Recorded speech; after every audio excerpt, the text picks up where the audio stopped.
Urine का formation हमारे शरीर के लिए ज़रूरी क्यों है? क्योंकि ये हमारे शरीर में बॉडी फ्लूइड को बैलेंस करता है, शरीर से वेस्ट मटेरियल निकालता है, दवाइयों को लेने पर शरीर से दवाइयों को निकालता है। और यूरिन फॉर्मेशन में हमारे शरीर में ऐसे ऐसे हार्मोन्स निकलते हैं जो हमारे ब्लड प्रेशर को मेंटेन करते हैं। इसीलिए आज हम ये जानेंगे कि आखिर हमारे शरीर में यूरिन का फॉर्मेशन होता कैसे है। तो चलिए बिना समय गवाए हम ये जानना शुरू करते हैं। एक वीडियो में मैंने आपको ये बात बता रखा है कि हमारे शरीर में पानी पचता कैसे है, मतलब हमारे शरीर में पानी अब्सॉर्ब कैसे होता है, और मैंने आपको किडनी की वर्किंग के बारे में भी बता रखा है। इसीलिए आज मैं आपको ये सब बातें बिल्कुल शुरुआत से और बहुत ही शॉर्ट में बताने का प्रयास करूंगा ताकि आप बोर न हो जाओ। देखिए, जैसे ही हम पानी पीते हैं, पानी पीने के बाद ये हमारे स्टमक और स्मॉल इंटेस्टाइन वगैरह से होते हुए हमारे बॉडी में अब्सॉर्ब हो जाता है, हमारे ब्लड में।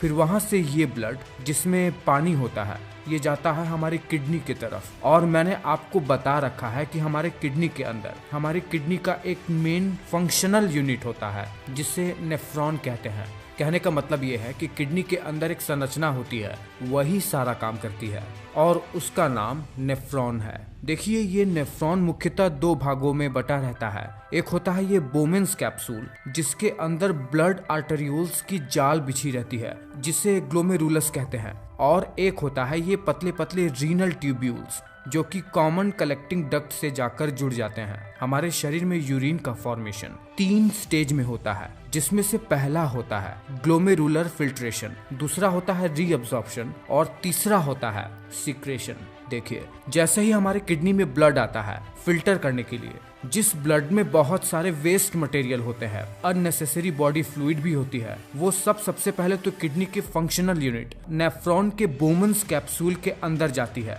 आपको बता दें कि हर मिनट लगभग 1300 ml ब्लड हमारे इस बोमेन्स कैप्सूल के अंदर से होकर गुजरती है, जो कि हमारे हृदय द्वारा पंप किए हुए ब्लड का 20% होता है। देखिए, इस बोमेन्स कैप्सूल के अंदर जैसे ही ब्लड जाता है आर्टरियोल्स के थ्रू, इन आर्टरियोल्स में ऑस्मोटिक प्रेशर और हाइड्रोस्टैटिक प्रेशर ज्यादा होने के कारण ये ब्लड ग्लोमेरुलस के सराउंडिंग में लगे हुए एपिथेलियल मेम्ब्रेन से फिल्टर होकर बोमेन्स कैप्सूल के अंदर जाने लगते हैं। फिल्टर हुआ ये material urea, amino acid, ions और वाटर जैसे चीजों से भरा रहता है। फिल्ट्रेशन के ये प्रोसेस को, जो कि बोमेन्स कैप्सूल में हो रहा है, इसे ग्लोमेरुलर फिल्ट्रेशन कहते हैं। उसके बाद जैसे